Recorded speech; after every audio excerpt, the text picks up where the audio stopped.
रुचि त्रिवेदी जी।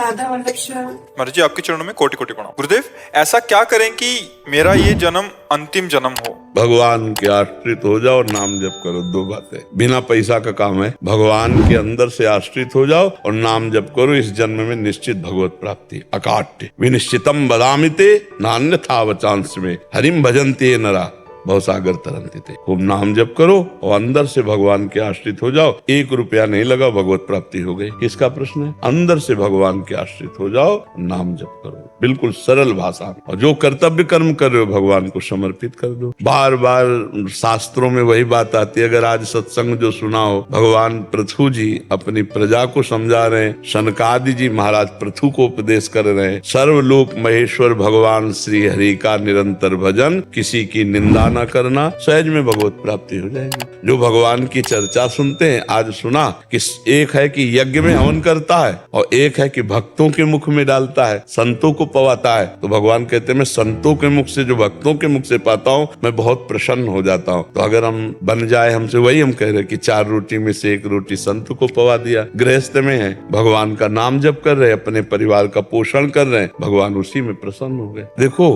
अधर्म का अगर पैसा कमा के तो उसका कोई महत्व नहीं। और धर्म से अगर 1 रुपया दे दिए ना, और 1 रुपया का नमक ला करके दाल में डाल दिया गया, तो सैकड़ों संत पाए ना। सैकड़ों संत सेवा हो गई 1 रुपया में। 1 रुपया में बढ़िया सेवा हो गई। और बेईमानी करके गंदा पैसा आप दो और वो बुद्धि भ्रष्ट करे तो अपराध हो गया, संतों का भजन छूट जाएगा। तो गृहस्थी में अपने कर्तव्य का पालन करते हुए, भगवान के आश्रित होकर नाम जप करते हुए भगवत प्राप्ति सहज है। ये हम सब शास्त्रों की बात कह रहे हैं। भगवान की प्राप्ति के लिए इस जन्म में हमारा आखिरी जन्म हो, हर श्वास नाम जप करो और हृदय से भगवान के आश्रित हो जाओ, हो गया काम। अब फिर जीना है तो भी कथा भागवत ये सब बिल्कुल सार बात है। राधा राधा राधा राधा और हे लाडली जो मैं आपकी, इसी से भगवत प्राप्ति हो जाएगी। भगवान संबंध देखते। एक जगन्नाथ जी के सेवक थे जो अंग सेवी, अब वो गलत संग से वैश्यागामी हो गए, वैश्या का संसर्ग करने लगे। तो आपस में सब जितने पार्षद थे सब एकत्रित हुए और उनको बुलाया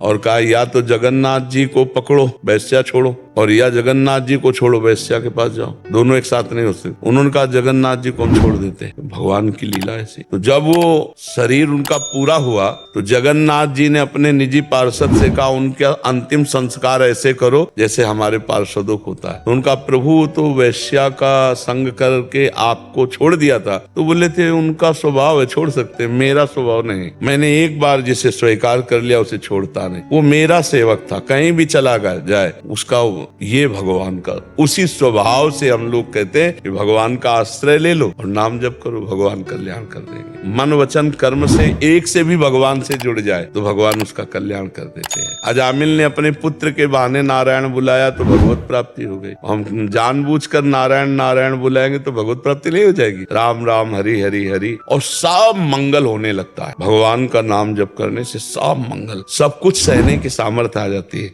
भगवान से जुड़ना मंगल भवन अमंगल हारी, अमंगल का नाश हो जाता है जी।